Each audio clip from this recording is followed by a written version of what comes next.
Պարոն Փաշինյան, վերջերս Ամերիկայի նախագահ Դոնալդ Թրամփը Truth Social-ում ավետել էր փոխնախագահ Ջի Դի Վենսի փետրվարյան այցի մասին եւ Հայաստանի մասով գրել էր, որ մենք կկնքենք խաղաղ միջուկային համագործակցության հիանալի համաձայնագիր Հայաստանի հետ, պայմանագրեր մեր կիսահաղորդիչներ արտադրողների համար։ Կհստակեցնեք ինչի մասին է խոսքը, արդյոք սա նշանակում է, որ Հայաստանը ատոմային կայան կառուցելու մասով արդեն կողմնորոշվել է եւ ընտրել է ամերիկյան տարբերակը։ Այստեղ զուտ հիշեցնեմ, որ դուք ասում էիք, որ փոքր մոդուլային ռեակտորները անվտանգ են, քանի որ եթե նրա այնտեղ վտանգ է լինում, դա համարվում է լոկալ նշանակության արտակարգ իրավիճակ։ Մինչդեռ փորձագետները ասում են, որ ամեն ինչը անորոշության քողի տակ է թաքնված, քանի որ եթե ավանդական ատոմականների մասով ունենք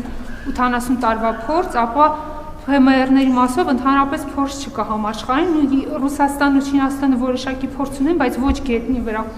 կառուցված ՀՄՌ-ների մասով, իսկ մնացած երկրները այդ փորձն էլ չունեն։ Հիմա ի՞նչն է պատճառը, որ Հայաստանը, եթե ընդունել է նման որոշում, ինչ հիմնավորում է ընդունել, մանավանդ եթե հաշվի առնենք, որ Հայաստանի տարածքը փոքր է, եթե ասենք որոշեն այստեղ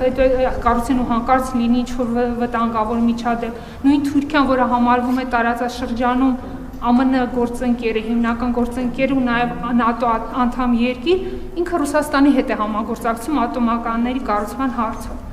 Հիմա Հայաստանը ընդունել է որոշում չի ընդունել ու արդյոք ինչքանով է հիմնավորված, որ մենք կարող ենք լինել փորձադաշտ նման ՓՄՌ կառուցելու համար։ Շնորհակալություն։ Օգոստոսի 7-ին Վաշինգտոնում նախագահ Տրամփից ստորագրել եմ 3 մտադրությունների հուշագիր, որոնցից մեկը վերաբերվել է էներգետիկ ոլորտին, որը ներառում է նաև միջուկային էներգետիկան, եւ մենք մեր համագործակցությունները զարգացնում ենք տարբեր երկրների հետ, ովքեր տիրապետում են միջուկային տեխնոլոգիաների։ Ինչ վերաբերում է ձեր նշած փորձագետներին, պետք է խնդրում ենք այդ փորձագետների կոնտակտները մեզ տվեք, որպեսզի մենք նրանց որակավորումը ստուգենք։ Մենք ինստիտուցիոնալ փորձագետների հետ աշխատում ենք, բայց դա էլ ասեմ, որ մտահոգություն անարձագանք կամ չի անտեսվելու, եւ մենք այս պահին աշխատում ենք բոլոր գործընկերների հետ, Ֆրանսիայի հետ, Միացյալ Նահանգների հետ, Ռուսաստանի հետ, Հարավային Կորեայի հետ, Չինաստանի հետ եւ անհրաժեշտ որոշումները կկայացվեն համապատասխան բոլոր հնարավոր հարցերի